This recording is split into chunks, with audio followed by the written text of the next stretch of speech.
Welcome back to Let's Do It Again. I'm Eric. I'm Matt. This is Matt, and as always, we are here with Steve Baxley. I've just been really silent for the first few episodes. He's just judging our pitches. We thought it'd be funny to have a guy laughing at all our jokes in the room, but then he just kind of sourly stared at us for 5 episodes, and we were like, oh no. I don't even know how many episodes we've done. The prompt for this week was a sequel to The Dark Knight, Discounting Rises. And since it's my prompt, I guess I'll go first, which is probably good, because I would probably feel bad going after everybody. Mine's mostly brief. It's more bigger ideas and themes. I kind of came to this thing about, these films are really intricate, and I feel like that doesn't translate well to a pitch, without actually writing something. So mine's just kind of the bigger ideas. Yeah. It's just going to be called Gotham, because that's what I've been saying for years that the sequel to Dark Knight should be called. Because there's no cool way to do Cape Crusader. That's not a cool title. And I couldn't think of any. It also applies to any hero ever that has a cape. Yeah. I couldn't think of any other. I wasn't bringing in Robin, so it wasn't Dynamic Duo. I'm gonna get a Venn diagram going of Caped and Crusader. Yeah, Superman's got 9 monikers that you can keep. The next one could be Man of Tomorrow or Last Son of Krypton. He's got a bunch of monikers. Batman's got one. Anyways, all right. So mine will pick up a little bit after The Dark Knight, maybe a couple of months. Nebulous movie time later. I want it to have an opening crawl that just says a little bit after The Dark Knight. And it's kind of going to open with a flip of The Dark Knight, where instead of seeing people trying to be Batman and people being scared of Batman, it opens with a bunch of different criminals. All of them will be comic book characters, but none of them are actually important. Maybe like Mad Hatter, maybe Riddler. A lot of people just kind of riffing on the Joker thing. The only big one that we'll see is Black Mask, who's a gangster who's completely bald and is just tattooed from the neck up, just entirely black. And he's going to be the begin. He's the one I actually have a scene for where he fights him, and I had 2 separate ideas for thematically what to do with the sequel, and I picked one, and so the other idea was all about anonymity, and how I was thinking about how supervillains don't have that in comics, because the second they're caught, everyone knows who they are. They might as well not have a cool name. So that's kind of something I would play with a little bit in the opening scene. Is it's not just that people have costumes and are committing crime that's escalating. It's people that would never think to commit crimes are now hey, I could be somebody else and no one would know that I'm doing this. I just had a wrench. I could be Pipe Wrench. Except for Black Mask, who went all out and tattooed his whole face. Go big or go home. And so Batman kind of, Black Mask is doing, selling guns or something. And Batman will drop in and take out his guys. And then when he goes to kind of fight Black Mask swallows a pill and then punches Batman hard enough to crack the armor. And he's able to take him down, but something's not right. And so Bruce will kind of talk to Alfred and discuss that there's been this weird rise in criminals with seeming super strength. Yeah. And over at the police department, I wanted to make Gordon is a lot in the previous films, and I didn't want to just kind of ignore him. So he has a whole thing where Hugo Strange is brought in by the mayor of Gotham brings in Hugo Strange, who's a renowned psychiatrist, to help. Well, what are you doing? To help the police, the Gotham police, catch Batman. There it is. There's the first similarity we have in our pitches. Well, one of the... It's not strange, but... In the lead up to Dark Knight Rises, before we knew anything, one of the big rumors was that it was going to be partially based on Prey. Yeah. So I have a little bit of Prey in my pitch. Hugo Strange is brought in for the police department to help kind of psychologically profile Batman and figure out like how to get him. But he also submits all of the major police officers to like a psychiatric evaluation. In Gordon's evaluation, we learn a bunch of stuff about Gordon. We learned that his wife is gone. I didn't really settle on whether they're actually divorced or not. Yeah. But after Two-Face and the Joker, she was like, I'm not staying here anymore, and he couldn't leave. You know, what a trooper, though. Like, the fear cloud that sent an entire island into a panic. He took it like a champ. And so we kind of learn like Gordon's backstory, where when he was a kid, Gotham was not a trash can fire. It was a nicer city, and then he went away to war. Oh, and then when he came back, Gotham had started to become like kind of the cesspool that it is. And the flashbacks in Begins would be very shortly after he came back. And maybe even something with, because... So bad I ran out of coats to put on kids so quick. He, in Begins, Ra's al Ghul talks about how like the city was kind of starting to get better a little bit with the Waynes, and Gordon was kind of hopeful for that, and then the Waynes died and everything got really, really bad. I want to parallel him to Batman, where he became a cop to make things better, and kind of assumed like, oh, once things get better, I'll go and I'll start my real life and I'll get a different job. And then things just never worked out.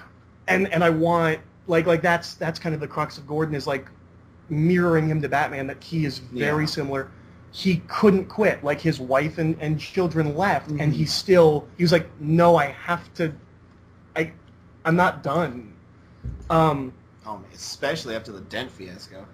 And then him and Batman are kind of on the outs, not because Batman's not because the cops are after him, but I want to take the idea set up in Begins of creating like a symbol that can't be broken or corrupted, and kind of twist it the other way, where now like the idea being, well, yeah, he is a symbol, and because of that he's dehumanized in Gordon's eyes, and so he's like, I lost a friend, my family's gone, like what have you given up? You just show up, you fight crimes, and then you leave, and you don't have to deal with any fallout. Emotional or otherwise. And so kind of the major plot of the film would be this kind of rise in... Dark Knights? No, in criminals that have this seeming like super strength, and as it would go on, like there would be some of the cops that work for Gordon would be doing bad things, moving the plot along. And we would eventually find out that it's a drug called Venom, and that it doesn't give you super strength. Like I wanted to keep the low grounded, but it puts you in full adrenaline mode. Yeah. Right. But it also lowers your inhibitions and makes you more open to suggestion. And so we find out that Hugo Strange is brainwashing criminals and police officers, and he's like, Batman figures this out but doesn't know like what the end game is, like what is the and so the big kind of twist would be that this is a flip on Begins. Hugo Strange is working for Scarecrow, and basically the people get dosed up on Venom, which lowers their inhibitions and makes them susceptible to or more susceptible to outside ideas, and then they get blasted with fear toxin, and they're just completely reduced. Hugo Strange can like program people however he wants.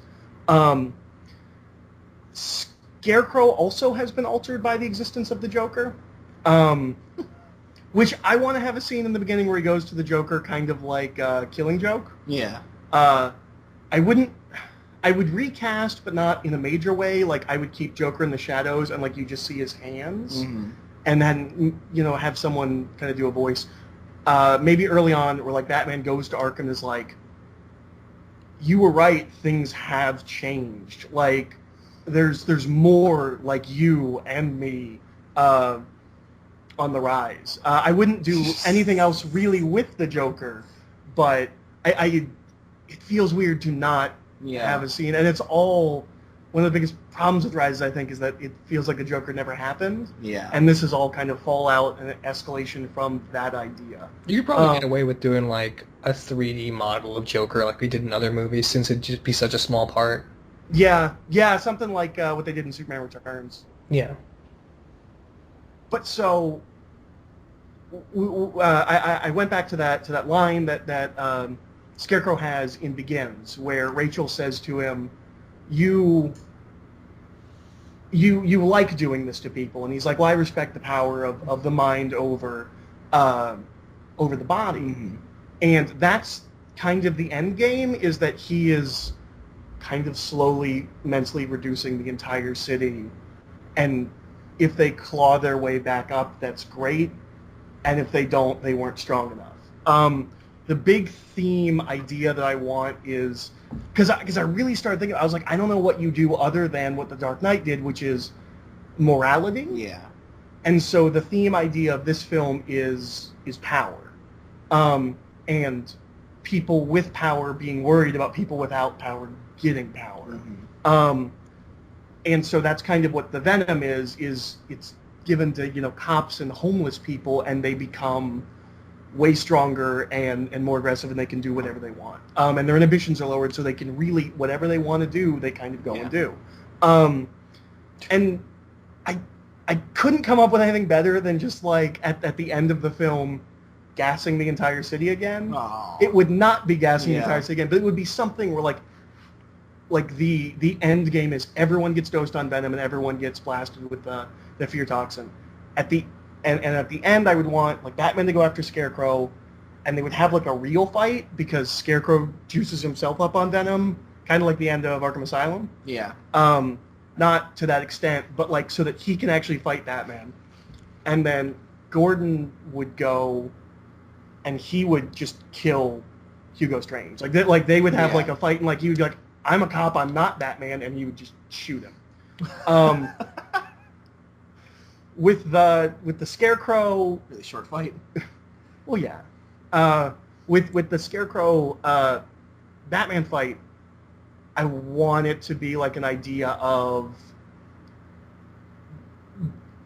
getting power versus earning power. Yeah. And like, okay, Scarecrow's really strong now, but Batman went and trained and knows how to fight. Yeah. And the idea that sometimes played with Superman, whenever like Kryptonians show up, we're like, well, you've just been coasting on the fact that you're just stronger than everyone. I'm a military, leader.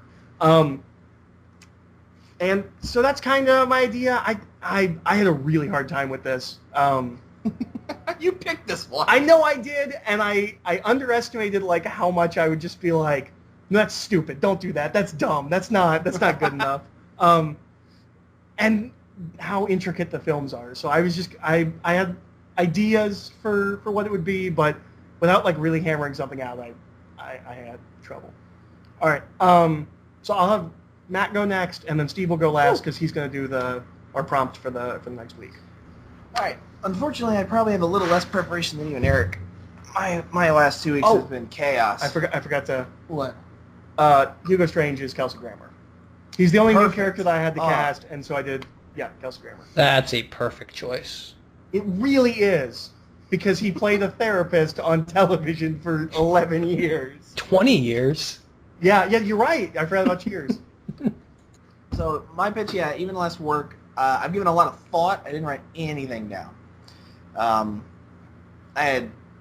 Baby had the flu, working even extra hours. Everything was a little crazy. Kate Yeager has the flu, everybody. It is sad. So I've always had this fascination with the fact that The Dark Knight Rises is almost a good film. Did you just remake Dark Knight Rises? I use a lot of Dark Knight Rises as a structure. Okay. And I've often said to Eric, I think Bane, performance-wise, isn't terrible.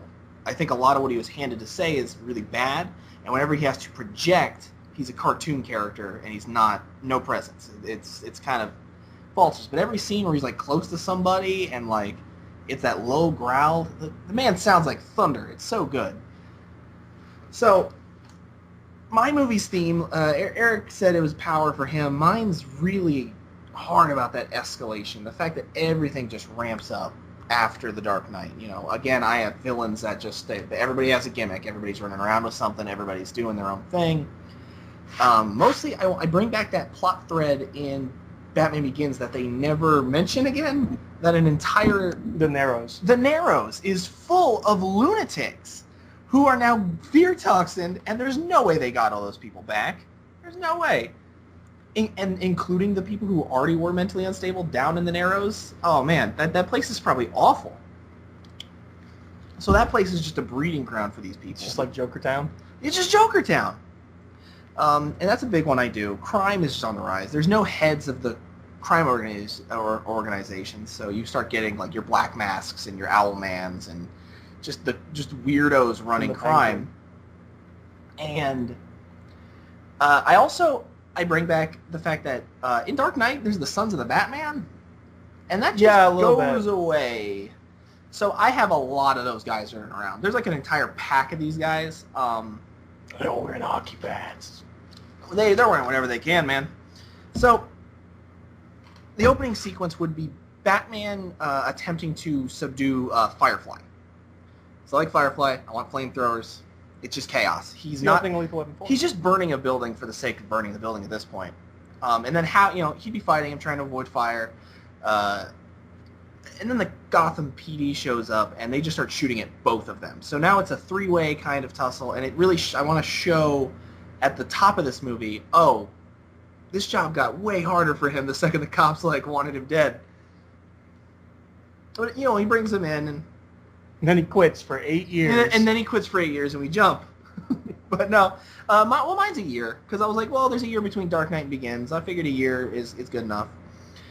He would go to Alfred, and they would have that conversation of this job's gonna get me killed, and I'd bring in that I don't really feel like burying another Wayne. So how about you consider quitting? He's like, well, the city's going nuts. I can't just quit. I can't just worse than ever now. It's worse than ever down there. Yeah, it's just getting worse. And he would be like, well, what do you plan on doing? He's like, I don't know. I don't know what I'm gonna do. He's like, maybe I should talk to Gordon, but I don't know. I don't even know how I'd get in touch with him. Meanwhile, he shines a Gordon symbol on the top of it's a pair of glasses and a mustache. So, meanwhile, the Gotham police are they're arresting freaks, and they're not cut out for dealing with some of these people. The Scarecrow's still running around. This Firefly guy was crazy. I was wondering if everyone would have Scarecrow because he's in the first two and he's in Rises. I mentioned him. He's in mine, but not as a major player because. Well, he's not a major player in Dark Knight Rises either. So they contact somebody who they think can help them kind of at least understand these people. So they get the last functioning psychiatrist at Arkham, Edward Nygma. So I asked Eric. He's not a psychiatrist. I asked you if he had a set backstory, and you said, "Nah, do whatever you want with him." And I was like, "Good." But there are other psychiatrists that you could have used. There's Jeremiah Arkham. I say that. I'm like, who should be played by James Cromwell. He's one of the last functioning psychiatrists. Okay. And I would use Leo DiCaprio because I think he could do a pretty good job. And he would rattle off people. He'd be like, "Well, Strange. I haven't seen Strange in months. Harleen. Well, we know what happened. And Crane. I don't even want to talk about Crane. He's like, I'm literally the only guy here who really understands these people. And very early on, he kind of explains, it's like people are like puzzles, and everything has to kind of make sense. And all you have to do is find out that one part that's off and just fix it. He's like, you can understand people. Even crazy people make sense when you really look at it. And so he's contracted trying to understand people and hopefully psychoanalyze Batman and catch him. Then comes Bane. Bane is mentioned in Dark Knight Rises as a excommunicated member of the League of Shadows. And that never matters. They say that about him, and then he's just a League of Shadows member. It seems like they were like, well, you're excommunicated. He's like, well, I'm going to do the same thing you do, but I have to hire guys now. So I make a point to show off that where the League of Shadows is like, well, you have to purge evil to let good grow, Bane doesn't even think good will grow. He's like, no, we're going back to zero. I don't care. Scorched Earth. Scorched Earth campaign. That's his entire end game. He's literally going to burn the world and then just starve to death or something. Like, that's Bane. And still be Tom Hardy, because I've said I stand by 2/3 of his performance at the best. And instead of a plain sequence, our intro sequence is literally him. I kind of moved that thing where he blows the football stadium to the beginning of this pitch. It builds and builds, and then he turns this thing on, and it's just a massive earthquake machine, and he just topples Gotham in on itself. And then he just fades away, and then we have another chunk of the movie of just Batman dealing with this, Batman trying to struggle, building, cops are fighting him. It's just this constant rise in it. Rise is take a shot every time we say rise. But and I also wanted to bring in an escalation to the Sons of Batman thing in the character of I didn't really settle a name. I was like, oh, maybe I'll use Arkham Knight because the game's kind of popular and I like the name at least. You can use Anarchy. Yeah, any number, just fill it in. Essentially, there is a guy running around trying to do the Batman thing, but he's a little bit more harsh. Like Red Hood.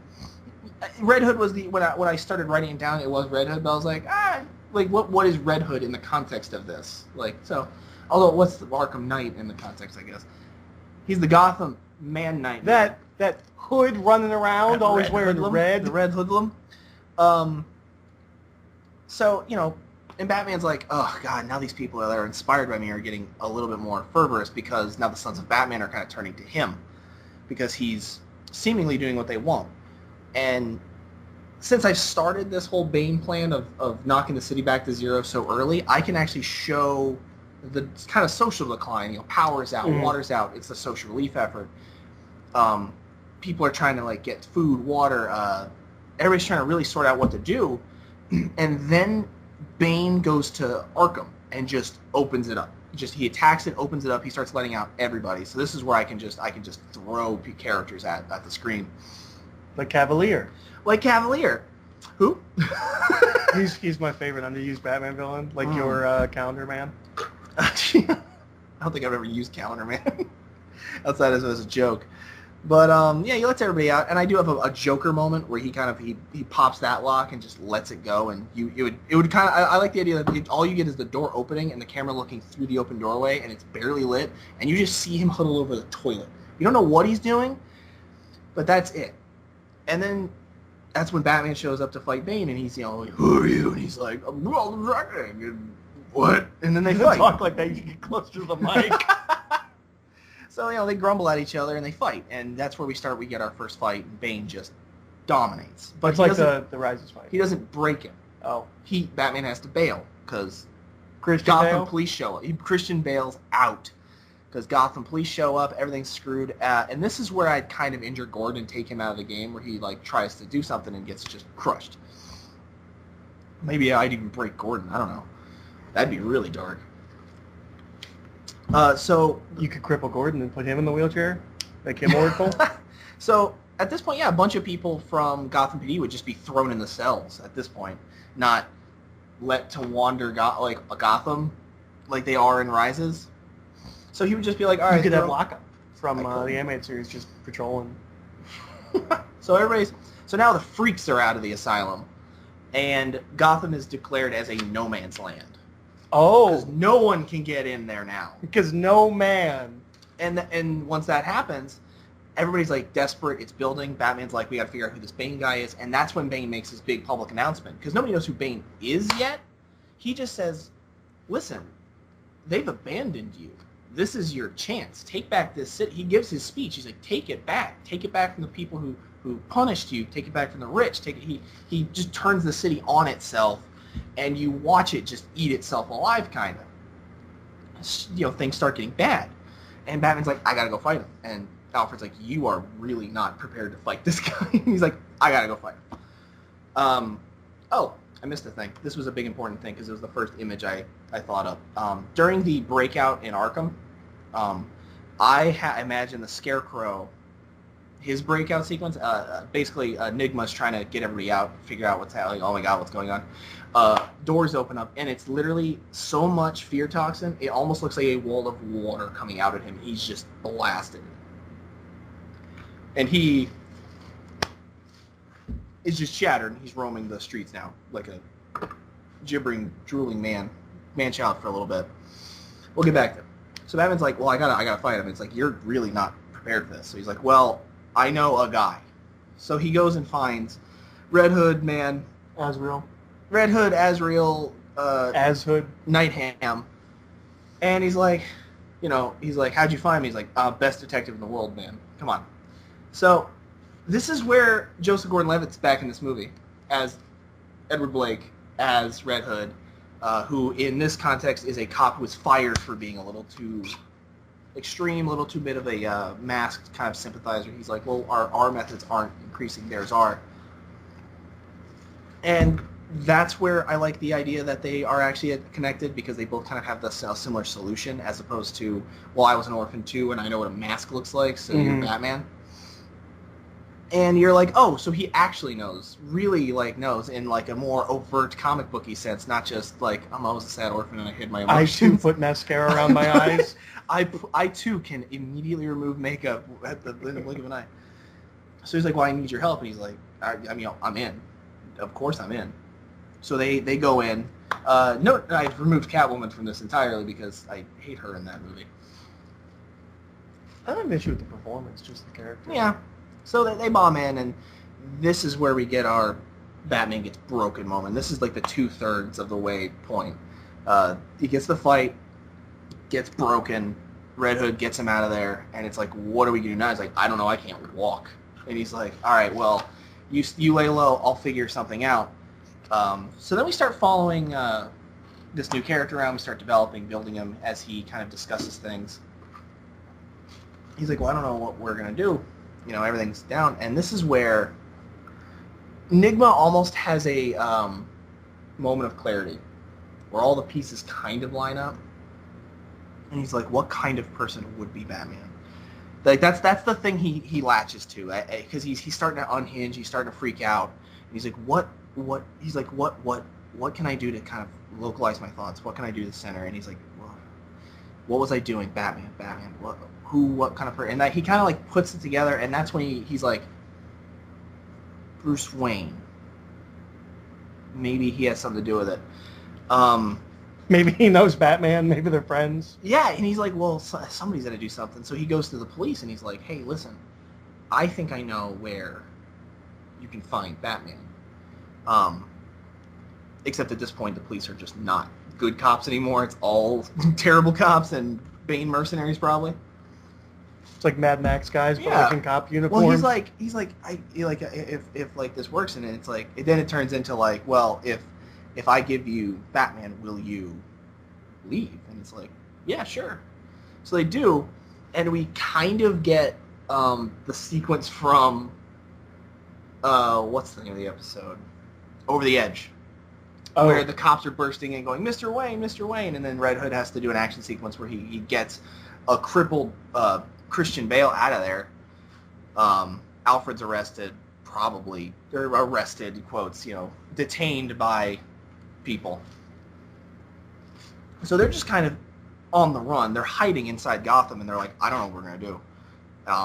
And this is where we start doing that like resistance thing they started doing, where they were meeting Lucius, they were meeting with people, finding the people that like were kind of holding order together, and like, well, we got to get the cops out. I'm like, all right. So Red Hood goes there, action sequence, busts him out. Batman's trying to get walking. He's trying to get back up, and he's like, God, I don't know what I'm going to be able to do about this. And it's just... I'm sure that's a feeling that all crippled people can empathize with. I don't know what I'm not doing. I don't know what I'm going to do. Well, suddenly crippled people. I had considered doing the puts him in in a pit again. Your punishment must be more severe. Honestly, I could probably still do that. Like Batman gets caught or something. But this is where I started, like, I haven't thought about my conclusion as much, except for the big thematic element to it. So, yada yada, stuff happens. The Riddler's been built up. He is like, yeah, it's Bruce Wayne. Bruce Wayne must be Batman. And they're like, well, we didn't find him in there. We did find a cave near the house that had all this stuff. And they kind of just out him. Like, they just out Bruce Wayne. They're just like, look, this is the guy that was doing it, running around doing it. And everybody's like, oh my God, it was Bruce Wayne. Oh no.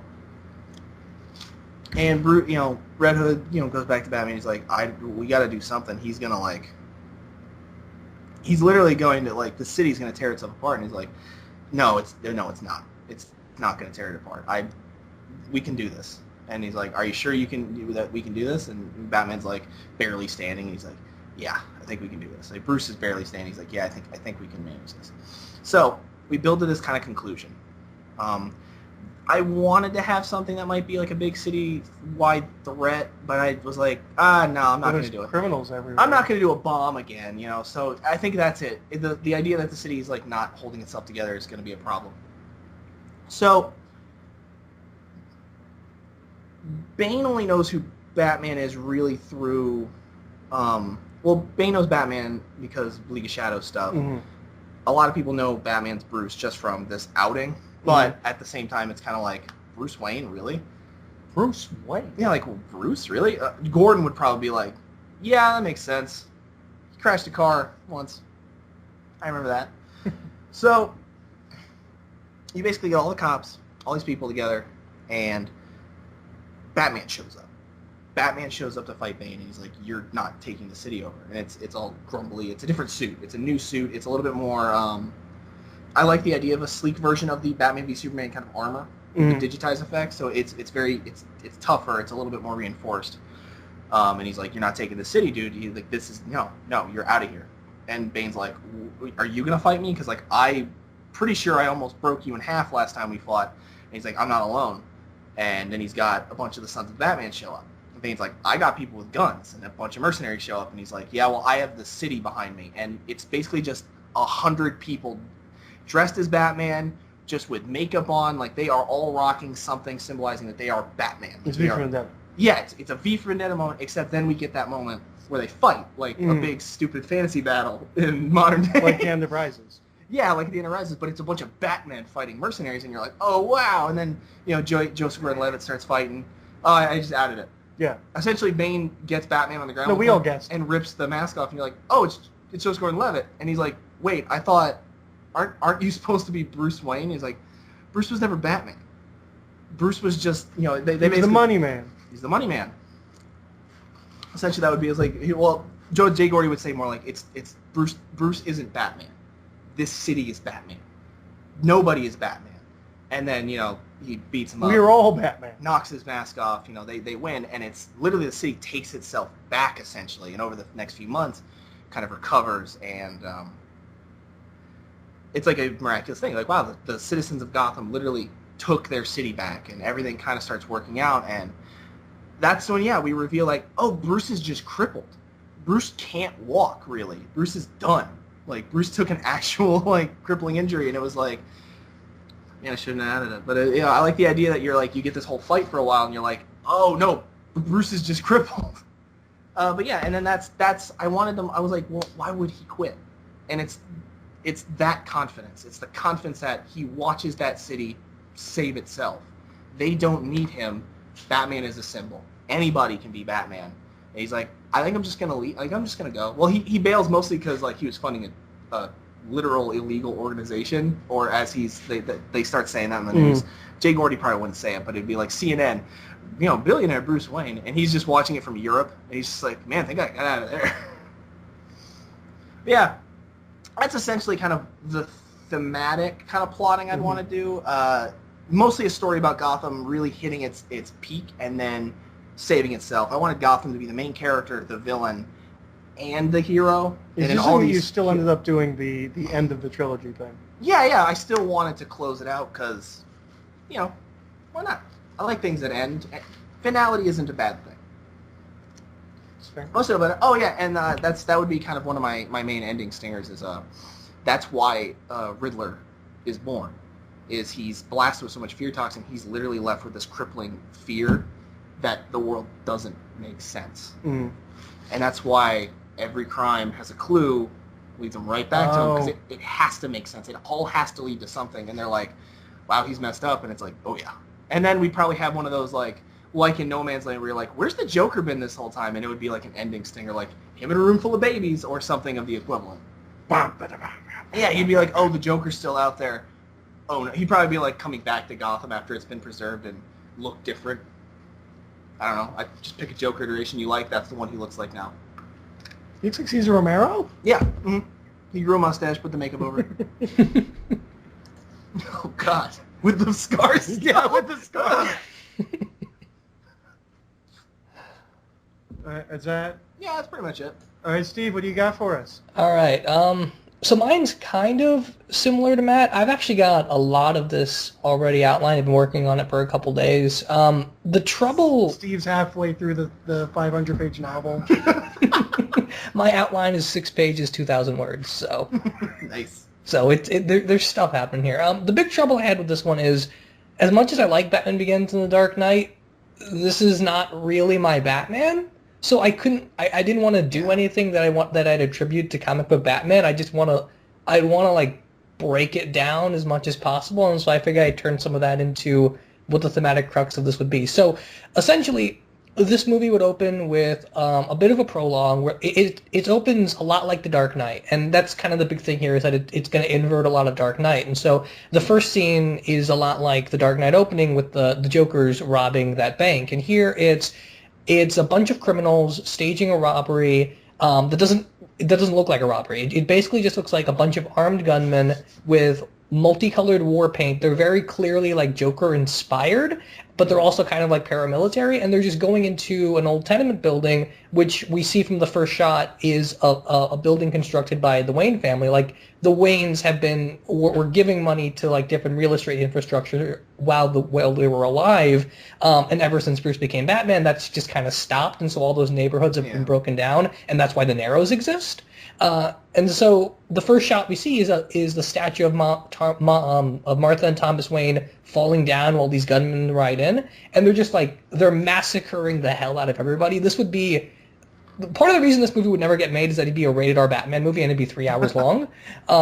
So these gunmen go in and they just like start massacring everyone inside, and then one of them breaks off and he goes to like a floorboard and steals some documents, and then they all leave because it's supposed to just be like a random raid. And the one guy that broke off, he takes off his gear and starts putting on a police uniform while other police squad cars get there, and you realize that one guy was just here to try and get these documents, everyone else was just doing a random attack. And then we meet up with Bruce Wayne in the Batcave, and I want to make sure it's very clear here that Bruce Wayne is Batman, and he can continue to be Batman because he's super rich. That the only way he's able to do anything at this point is because he's got lots of money. So you'd see like gadgets all over the place, like big massive computer screens, like crazy technology all over the place in a rebuilt manner. And it's a bat cave, but it's not really a cave. It's just like the biggest warehouse of technology and ammunition you could find. And so he's suiting up as Batman, and he gets in his Batmobile, which is now not the Tumbler, but is almost like animated series limo style. Again, with like the big imagery just being Batman is a rich dude. So he gets in the Batmobile and he drives off, and we find out that he's going to another gang war area. Essentially what's happened in Gotham since the Joker is that you've got lots of people forming different factions. So you've got Sons of Batman like Dark Knight Returns, but you also got like Jokers like Batman Beyond. And so the Sons of Batman and the Jokers are like going at war with each other, and they've got like bats and stuff. They're just a bunch of like crazy teenagers beating the crap out of each other in low rent buildings and stuff. It's like the Warriors. Exactly. Exactly. And so Batman arrives, and obviously this is Nolan Batman, so he can't like strategically take everyone out with fancy ninja moves in a really cool action sequence. So he's using his Batmobile with lots of different gadgets, just like tasering them or like dropping nets and stuff, just like strategically trying to separate the two warring factions. And in the middle of this, because Batman's arrived, the police show up, who both want to arrest him and stop the fighting. And ever since what happened with Dark Knight, the police are extremely paranoid, and they have this almost the Batman-style zero-tolerance policy on vigilantes. So if they see anyone like Batman on sight, they can shoot and kill them and it's okay. So the Batman has to escape and it just becomes a massacre. It becomes like both sides of teenagers just get blown away by bullets and all of them are dead and the police just kind of move on. And so this would kind of set up Bruce's main thematic thing throughout this movie, which is just what the consequence of all of his actions would be. Like, because of the fallout of this particular fight scene and everything with the Dark Knight, Batman has created a paranoid society that isn't ready to believe in any figure anymore, because the moment they believed in Harvey Dent, he died because of Batman, who they also believed in. So, like, now no one trusts anyone. And so the first movie, Begins, was all about what Batman can do, and then Dark Knight was all about what Batman can't do, and then this third movie would be like a combination of like, well, what should Batman do? And so while Bruce is contemplating all this, talking with Alfred, speechifying because it's Nolan, we meet up with the main villain of this, which would be Lex Luthor. And Lex here is giving a speech. He's really, really presidential. Like, think 1987 style Ronald Reagan. Like, he's using buzzwords. He's very handsy in his talking, and he's very clearly giving you solutions to problems that either don't exist or don't solve anything. He's just being like a phony politician type.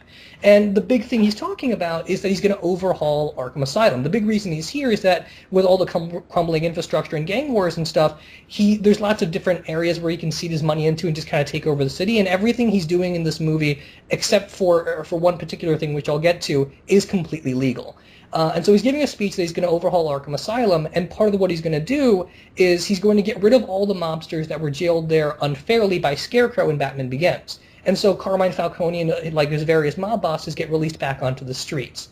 And so after his speech is over, he goes back to his office and he gets the documents that we saw stolen from the beginning of the movie. And here's where we get like a real introduction to Lex. Lex is comic book Batman. He'd be played by Gabriel Macht, who's the guy that played the Spirit in that movie. Yeah. And if I ever made a Batman movie, that's the guy I would have cast anyway. So he's clearly very Bruce Wayne-like. He's not bald. He's got a picture of his parents over a fireplace. He's got like the same Batman posture. He's got like the same Bruce Wayne animated series kind of voice. He's just Batman. And that's kind of going to be the fun. Like, that'd be the meta commentary of this, is just like breaking down what Batman is. And so what Lex is doing now is that he's arming the police. He's supplying them with guns. He's supplying them with equipment, more firepower, and it's all about arming the police as like a military operation against both villainous gangs and Sons of Batman gangs. And he's leading this charge as a new vigilante that works with the police, and he is Prometheus. And his Prometheus costume looks exactly like Christian Bale's Batman costume, except because this guy's a little bit bigger, the suit itself is a little bit bigger, and it's purple, so it stands out more. It's not like a black costume where you can't see any of the details. And so then we come back to Bruce Wayne, and Bruce Wayne is getting a briefing from Lucius Fox, where we basically just talk more about the state of the city, about the whole idea of that, like, Joker created a massive sort of escalation, and Batman's war on criminals has kind of drained his company dry. Like, he keeps upgrading his Batman equipment. He's not really fighting with his hands anymore. So, like, more and more he's losing money, and part of the reason stuff like the Joker's gang and the Sons of Batman gang are able to rise is because Bruce Wayne isn't sending money into like different real estate infrastructure that his parents created. So Gotham is just perpetually becoming a worse and worse neighborhood. Like, everything is slowly becoming the Narrows because he's not giving to charity anymore. And so when Bruce tries to leave his building, he finds out that Wayne Enterprises is being protested for this exact reason, that Wayne Enterprises used to be like this big charity conglomerate. Now it just looks like it's making money for itself. And so the protest is very clearly peaceful. It's just a lot of people are angry. And so Bruce's security, because of this zero tolerance policy, start to open fire. Like, they turn it into a violent massacre on protesters because they want to justify it as, well, Bruce Wayne was in danger. So they drive him back to his home, and when he gets back to Wayne Manor, before he can even speak to the police for killing all those protesters, Lex Luthor shows up. And he talks to Lex, and it's one of those really clear business shady scenes where, like, clearly Lex is going to do whatever the hell he wants to do, but he's just meeting Bruce as a courtesy, just like maybe there's a way out of this. And his whole idea is, we can merge companies, And if we do that, then I can help you fix all the bad parts of Gotham, rebuild the infrastructure and such, and your company won't go bankrupt from all your various Batman activities because Lex Luthor knows Bruce Wayne is Batman.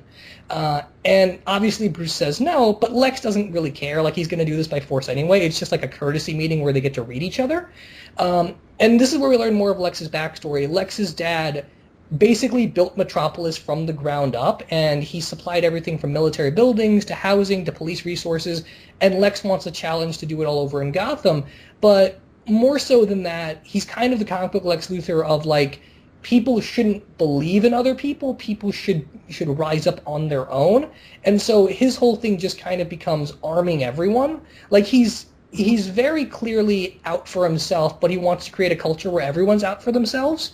And that's part of the reason he's Prometheus. Like, the whole idea is give fire to the people. And so Bruce can't go out as Batman that night because he legitimately has nothing to do. There's just gang wars all the time, and physically he's not able to compete with that.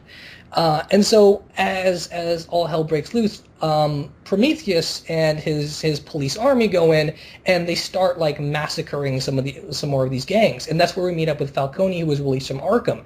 And we find out that Falcone tried to rebuild his empire, but because Gotham has changed so much, it's just not possible. Someone like Falcone cannot exist in Gotham City the way it is right now. And so he's just like a homeless bum living on the floor. But because he tried to be a criminal, Prometheus has authority to just kill him, and so he does. And Bruce obviously hears about this the next morning, and even though he has no way to actually take out Lex Luthor, he figures he's going to try anyway. But before he can go out and find Lex, Lucius Fox shows up and says that Wayne Enterprises is being sued. And it's being sued by Lex Luthor on behalf of all these poor tenants that Bruce is neglecting. That the fact that Bruce doesn't give money to any of these old buildings means that none of them are able to stay up to code, and because none of them are able to stay up to code, people have to live in squalor, and because of that, they have a case against Bruce Wayne. So, like, now all of his money's tied up. It's already a near bankrupt company, and he's going up against, like, a completely legal army of Prometheus and the police. And at that point, Lex also uses the documents that he stole from the beginning of the movie, which basically say that Falcone's operations were all taking place in the Narrows that were all owned by Wayne Enterprises. So whether or not Bruce Wayne's parents did business with Falcone doesn't matter. The problem is that Falcone did business on their premises. So there is some, like, the police have, like, a right to, like, search his papers and such. And it's a little bit like Rises, where Bane has those papers on Gordon telling the truth. But Lucius Fox makes clear that it doesn't matter whether or not any of this is true. What matters is that Bruce's public image is dead, and they still have a lawsuit against him.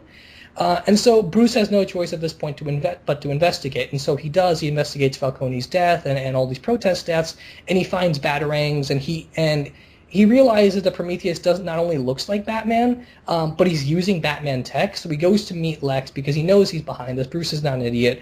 And then when he meets Lex armors up and basically explains to him that you left your Batmobile just destroyed in the middle of the city. You threw all these batarangs all over the place. You have these bombs that were left in Arkham from begins. All I did was found the technology and retrofitted it to fit me. And because Nolan's Batman is nowhere near, like, comic book agile Batman, and Prometheus is, Prometheus just decimates Bruce. Bruce has, like, no way of beating him whatsoever. But rather than kill him, because everything Lex is doing is legal, he's just arguing out of self-defense. He just lets Bruce go. He takes his costume off, and he just lets him live on the street. And while Bruce has to go and walk back to his manor, he basically just looks like a homeless dude, and he spends, like, the next 2 days just, like, following along the street of the Narrows and, like, meeting the various gangs and stuff and getting to know the Sons of Batman and learning clearly that, like, his crusade as Batman has inspired people, but, like, his neglect as just a out-of-touch rich dude is what's caused this city to break apart in the first place. Like, that both Batman's lie with Harvey Dent and Bruce's obsession with being Batman at all costs has kind of destroyed the city as opposed to saving it. And so he meets various people along the city lines that help him through this, and this would be, like, another, like, 15, 20-minute chunk of the movie.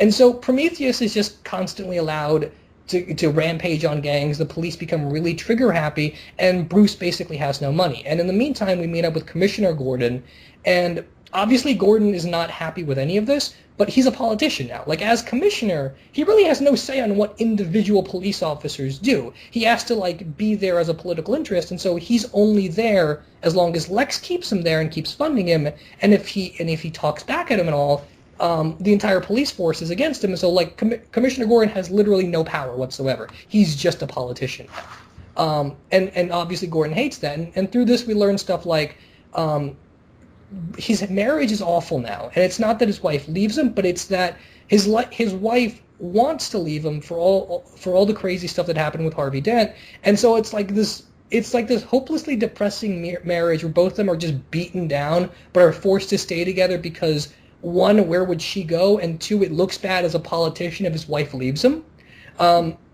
So Gordon just kind of becomes the exact opposite of what we've come to know him as. He basically just becomes part of, like, a corrupt establishment. And so as all of this is going on, Bruce just loses his company, loses his house, and so him, Lucius Fox, and Alfred take what little money they have left and, like, they buy a penthouse in the middle of the city, and from there they start Batman's new operation, and this would be where it gets even more political, where the Sons of Batman essentially become like modern-day Black Panther Party, where the Sons of Batman rally against certain neighborhoods, and they protect them from, like, police brutality, they protect them from villains, and, like, it very slowly becomes Batman is now like a counter-police officer force that goes, that protects anyone they can against people like Lex Luthor. And this continues to build until Lex has no choice but to, like, take his police army and just massacre the Sons of Batman. And so before he... What'd you say? I said all. And so before that... There's a lot of massacres in this script. There's a lot of massacres. It's supposed to be really bloody. And so before Lex does that, Bruce has a meeting with him, and through just various plot points, like this would all be building, but the Sons of Batman have found enough evidence on Lex just kind of being trigger happy to where they can legally take him down. And so when Bruce reveals that to Lex just stabs him, and he just kills Bruce Wayne. And the death of Bruce Wayne becomes the exact opposite of the death of Harvey Dent, where, like, now the truth is out there of what Lex has done. The truth is out there of who Bruce Wayne was, because that's part of him being part of the Sons of Batman, is that it's no longer a secret identity. And so when Bruce dies, everyone knows what Bruce stood for. It's not a lie anymore until they rally up behind the death of Bruce against the corrupt Lex Luthor and the corrupt police. And at this point, the city is still divided between, like, the corrupt police officers and the politicians and the Sons of Batman. But now it becomes more ideologically clear. Like, now we know what Batman is supposed to stand for. He's not about, like, just beating the crap out of mentally disabled people with lots of money. It's about inspiring people to be good and to build off of each other and to literally form communities. That Batman is supposed to be a thing people rally behind, not some individual people become. And so at the end of the movie, nothing is really resolved, but we finally get, like, a send-off to what Batman as a symbol is supposed to mean. And when Lex Luthor is taken down for some of his illegal activities in killing Bruce Wayne, the police still have, like, that zero tolerance law, and so the Sons of Batman still have something to fight against. And the city's not getting better yet, but now it has a chance because now they know the two people on both sides, Lex and Bruce Wayne, both of their arguments are completely in the open, and they know where they want to go. And so that ends the movie, and before the credits come up, the title will show up, and it will just be called Gotham City.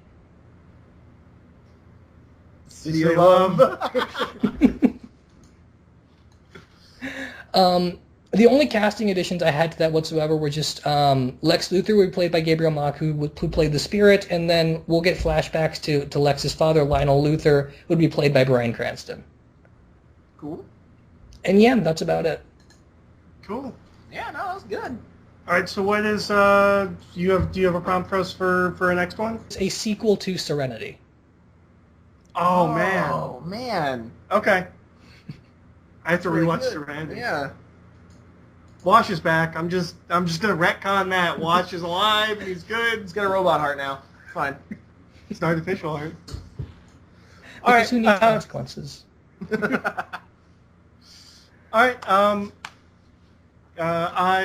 Eric. I'm Matt. And as always, this was Steve. Hey.